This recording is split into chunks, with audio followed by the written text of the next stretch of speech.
Namaste dear children. Welcome to SRS online classes. This is your social science teacher Gangadhar sir. We have been discussing about the concept of human resource from last 4 sessions. Today we will discuss about the concept of economic activities and the meaning of economic activities. So which are the types of economic activities?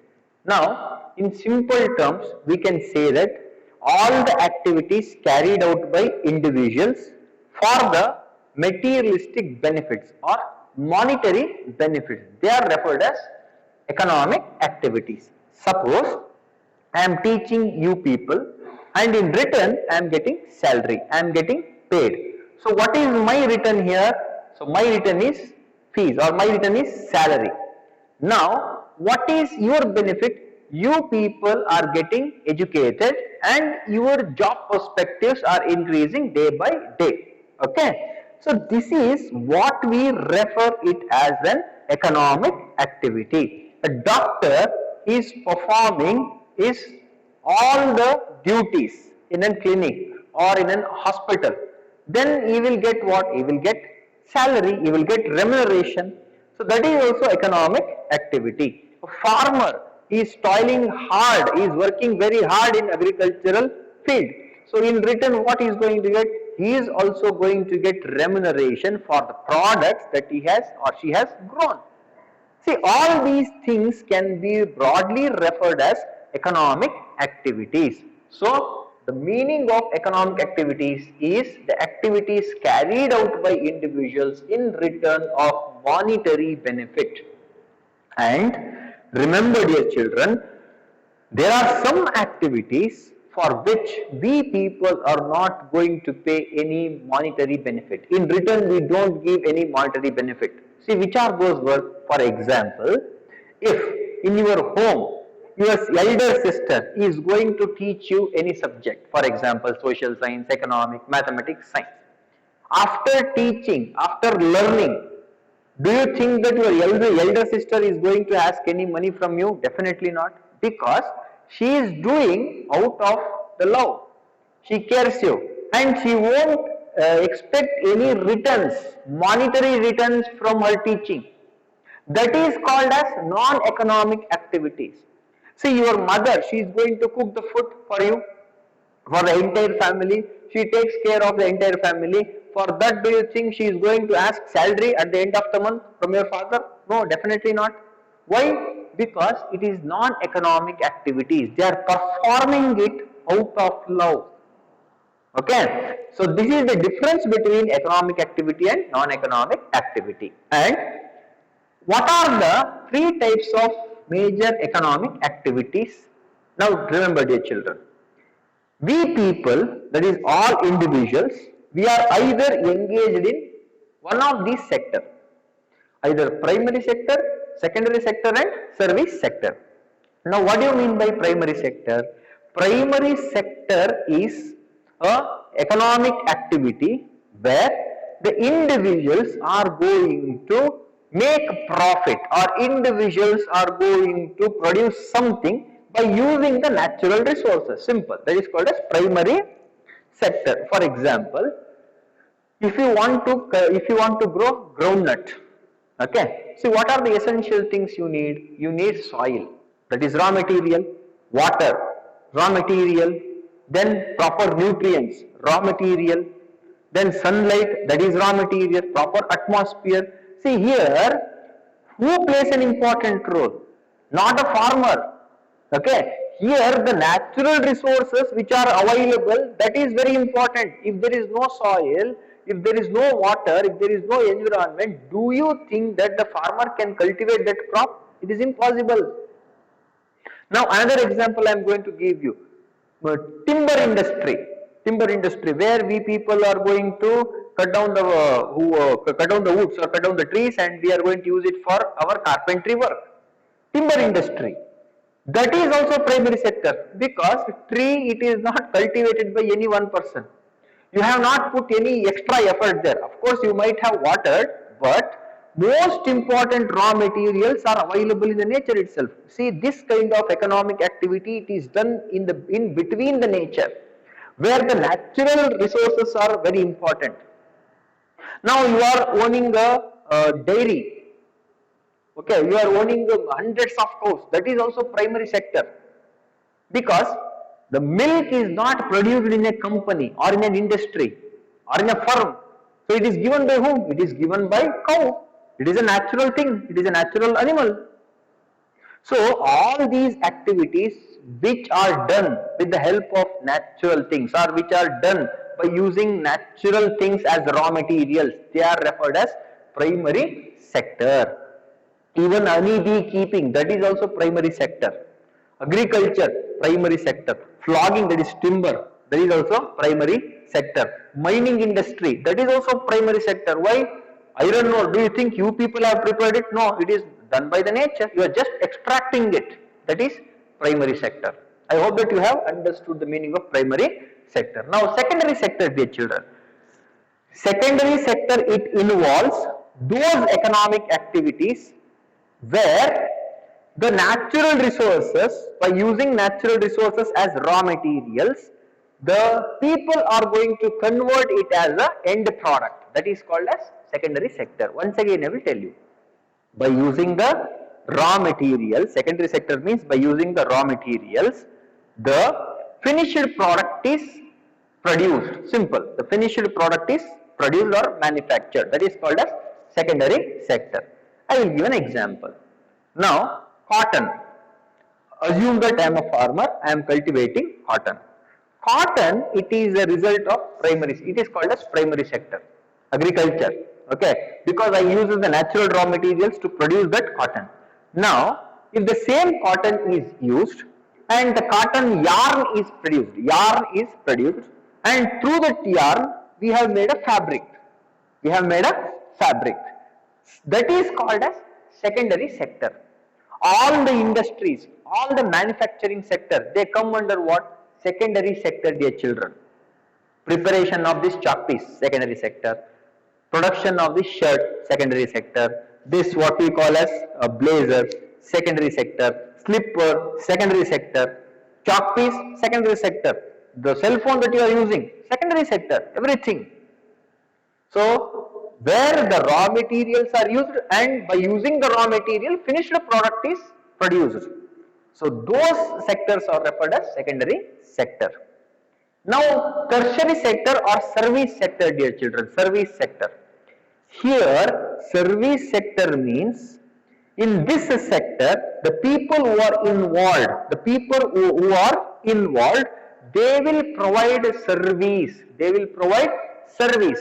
They won't give you any product. They won't give you any agricultural crop. They just give you service. And that service, you can't show it in a tangible way. That is called as service sector. I will give an example for your better understanding, dear children. See, first thing you have to remember, in primary sector, the natural things are raw materials. Your naturally available things are used as raw materials. In secondary sector, what happens?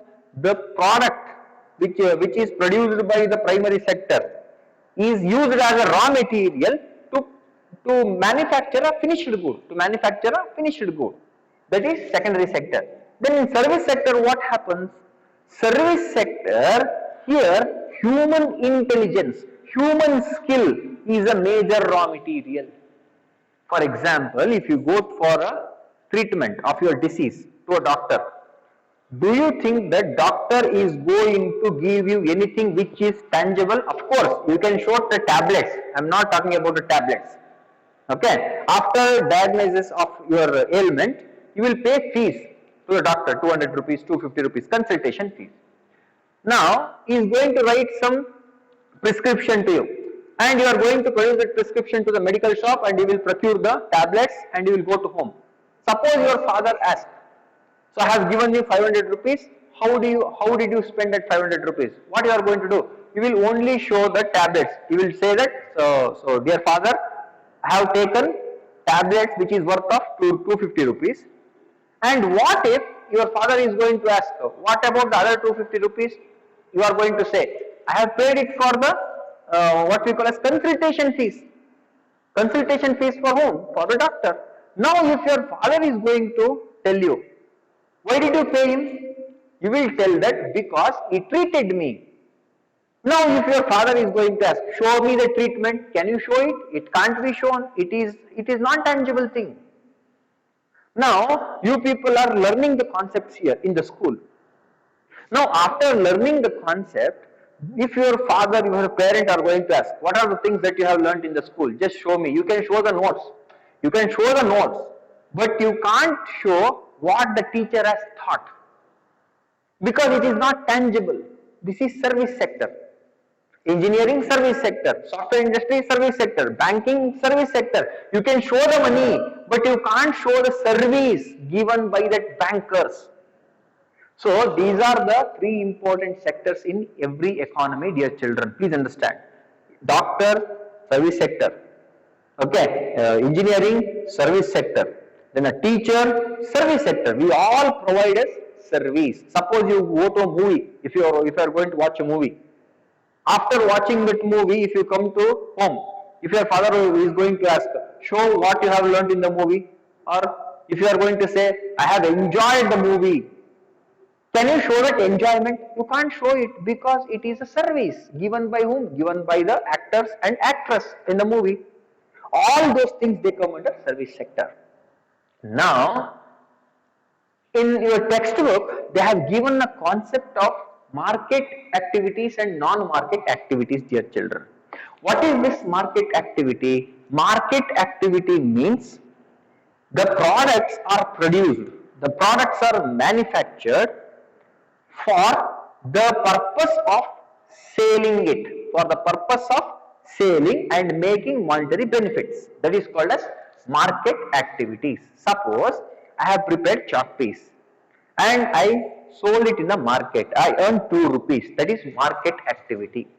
Non-market activities means, see here the products are produced, the work is done, but for self-consumption or for self-happiness or for the happiness of our family. That is called as non-market activity. Suppose your mother is going to cook a food, okay, for your family members. That is non-market, because there is no non-monetary benefits. Now, if your mother is going to cook some food and you are selling it in a market, and if you earn 500 rupees, that is market activities, because the products are produced for selling in the market, for selling it in the market and earning the money. I hope that you have understood primary sector, secondary sector, service sector, market and non-market. We are going to understand about the concept of division of labor. So in the previous part we have understood what is economic activity, 3 types of sectors in an economy, and most importantly the market activities and non-marketing activities. Now, so we have to understand about the concept of division of labor and what is the meaning of division of labor, how division of labor was practiced in India and other parts of the world, and what was the impact of that practice. Those things we have to analyze here, dear children. Now, in an economy, broadly, we have 2 types of organization. One is organized sector, another one is unorganized sector. Now, what do you mean by this organized sector and unorganized sector? Organized sector are those sectors where economic activities are carried out according to the rules and regulations of the government. And most importantly, the people or the laborers who are working in that sector, they will get all the governmental benefits. Okay, that is called as organized sector. For example, the people who are working in educational institutions, they come under organized sector. Why? Because they are having a fixed income, first thing. Second one, so the income is also very good. That is second one. Third important thing is, so here they are going to get all types of benefits which is provided by the government. For example, ESI, it is a facility given to the employees. Okay. Then PF, Provident Fund, that is also an facility given by whom? Given by the government. To whom? To the people who are working in institutions. See, these are all the facilities given to some people who are working in organized sector. For instance, police department, it is an organized department, it is an organized sector. For example, the doctors who are working in a who are working in a hospital, they come under organized sector because they will get all the benefits from the government. So which has been formulated by the government, the rules which have been formulated by the government itself. But there are some sectors in India which does not fall under the category of organized sector. For example, the person or an individual who comes to your home for doing all the domestic core work, domestic works, they does not come under organized sector. Why? Because they don't get all the benefits that we people get. Just observe their lifestyle, dear children. Please understand these things. Assume that there is a teacher. There is a teacher. She is working in a government high school and she is receiving 60,000, 75,000 rupees salary per month. Now, if there is any health issue to the government teacher, so she can put a sick leave. It is a right of the teacher. Okay. So nobody could dare to say that we are not going to provide you leave. You have to work even though you are going to die. It is not possible. And her salary will be also not withdrawn or it will not be curtailed. She will also receive a salary. See, this is organized sector. They are getting benefits from the government. They are getting benefits from the government. See, in the same house of the government teacher, assume that there is a housemaid who is working for her home. If she is going to fall sick, the housemaid, if she falls sick, and if she is going to ask 2 days leave, do you think that we people will accept her leave? So definitely we are going to taunt her and we will say that, oh, we are going to curtail your salary. 2 days wages we are not going to give. Why? Because you have not worked. See, understand the difference here, dear children. At one side, she is putting 2 days of leave and she is also receiving the salary and the salary is also very high. She is having a decent life. That is good. That is accepted. But on the other side, there is a housemaid who is not getting any benefit and she is not even getting the leave. See, this is unorganized sector. Where she has to go? She can't even protest. Why? Because it is an unorganized sector. Only the government will listen to us if we people are united and we are going to throw our voice very loudly, very forcefully. Then the government is going to listen. So in India, majority of the people are in unorganized sector. For example, the street vendors, the vegetable vendors, so the small scale industrial people, okay, so the people you are going to see in bus stand, they are all unorganized sector. They don't have any benefit from the government. So the laborers who work for the construction firms or construction companies, majority of them, they don't have any benefit from the government. They all come under unorganized sector. Now, dear children, why do you think that there is a difference between organized sector and unorganized sector? And most importantly, women, where they are working, whether they are working in unorganized sector or organized sector more. So that is the major issue we have to discuss in this particular part. Now, to understand these things, dear children, first we should know what is the meaning of division of labor. Labor means it is an physical effort, physical or mental effort put by a person, put by an individual in return of money. That is called as labor. Okay. Now, division of labor means the division of work. The division of work on the basis of gender, ability, taste is called as division of labor. Simple. Okay. The division of labor means the division of work on the basis of gender, ability, taste is called division of labor.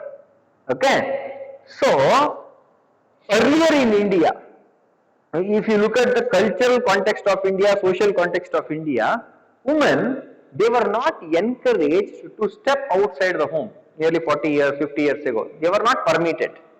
And the education, What was the highest education for the women? It was only high school. After the completion of matriculation, that is 10th standard, they were not supposed to pursue their higher degree or higher education. Why? That is what our society was. Our society thought that it is a waste of money on them. If you are going to spend education money on money on girls' education, it would be a waste, because she is going to marry someone and she will go to his house. So what is the benefit for us? See, this was our mentality. Now another important thing, we thought that women are suitable, they are perfect only for working within the four walls. All the domestic work has to be done by whom? Done by women. And the most crucial part is, even after doing all sorts of work, she will not get a monetary benefit. And all the property was in the hands of whom? It is in the hands of us, that is male. If you go to agricultural places, if you go to rural areas, women, they participate actively in every work. They do participate in household work and they do participate in agricultural activity also. But after reaping the crop, so who will take it to the market? It is the males, they are going to take it to the market. Who will earn the money? It is the male. And who will keep that money? It is the male. So who is entitled to take decisions on the property? So it is the male who is going to take decisions, all decisions related to property. Female, even she is going to work hard, she will not get monetary benefit. See, this was the situation. Just understand here. If you are not financially empowered, if you are not financially strong, then you will not be in a able position to take decisions. Nowadays, this system has been changed. Okay. Nowadays, we are progressing and women are allowed to pursue their education. Whenever women are going to get education, girl is educated, her skill will increase. Whenever her skill will increase, the job opportunity will also increase. Now, when the job opportunity increases, our income increases. See, totally, this is a virtuous cycle. Please understand, dear children, here. Okay. So that is why, due to this division of labor and due to the social and cultural reasons of India, I have told you what is that social and cultural reason. Women were not encouraged at all. That is the reason in today, majority of the unorganized sector, we find women are working. They don't have any benefit, monetary benefit, it is very less. Okay, so there might be a question, dear children, why women are more in unorganized sector? Because of low skills and low education. I am not telling that girls are less intelligent, definitely not. Why they are having low skill? Because they were not encouraged to step outside the family, to pursue education and to acquire skills. Education, low education. Whenever you don't have education, you have to work menial jobs, smaller jobs, which will give you what? Low income. Income is very low. And there is no job security in this unorganized sector. Suppose, assume that I am working in a home as a domestic aid, aid, okay. I am a laborer. Now, if I am going to put a leave for 1 week, do you think that my owner will accept that one? Definitely he will not accept us. He will not accept me. Immediately he can throw me. There is no sense of job security. Suppose you are working in an organized sector, it is not possible. Suppose you are a doctor, suppose you are an engineer, suppose you are a teacher, lecturer. Nobody can throw you because you are having a sense of security. That is organized sector. Vegetable vendor, there is no security. There is no insurance for them. But if a government employee, if he is going to meet an accident, if he is going to die on the line of the duty, he will be provided insurance. See, that is organized sector. In unorganized sector, there is no security. Okay, low income, less wages. There is no guarantee for the job. There are negatives in unorganized sector. Then absence of basic facilities. What are these basic facilities? Basic facilities means basic infrastructure. Basic infrastructure like what? Like water, drinking water, pure drinking water. So just to visit any marketplace, so they won't be able to get even accessibility to clean drinking water. That is absence of basic facilities. Whenever women who are working in unorganized sector, if they are having some personal problems, they could not share because there is a lack of basic facilities. Even if they are having babies in their arms, they can't provide better facilities for the baby. Why? Because there is lack of such infrastructure in our country. Now, maternity leave. See, in maternity leave means what? It is a paid leave. Paid leave given by, granted by the government to those women who are conceived. Simple. That is called as maternity leave. So before the delivery of the baby and after the delivery of baby, nearly 6 months they will be provided rest. Of course, it is essential. Rest is essential for in that particular time. But do you accept the same kind of maternity leave if it is asked by your homemaid? You won't accept. Why? They are not organized. They won't fight for their right. Government has not made any rules and regulations for their benefit. Why? Because they are uneducated. They are having less skill. Anybody can do that work. Okay. See, understand these things, dear children. That is why education is most important thing. So these are the reasons why women are in unorganized sector. I hope that this session was very fruitful. So I am going to give you some questions, dear children. Please write it down in your home file. What is economic activity? Name 3 sectors. Just you have to mention the 3 sectors with the help of the textbook and with the help of this video. Define division of labor. Third question is very important. Why women are working in unorganized sector? Because we all know that education level, their skill level is very low. Why they are having very low level of education and skill? Not because of they are less intelligent, because of the social and historical reason. I have told you what is the reason, and write its character. You have to write the characters of unorganized sector. So thank you students, thank you for watching.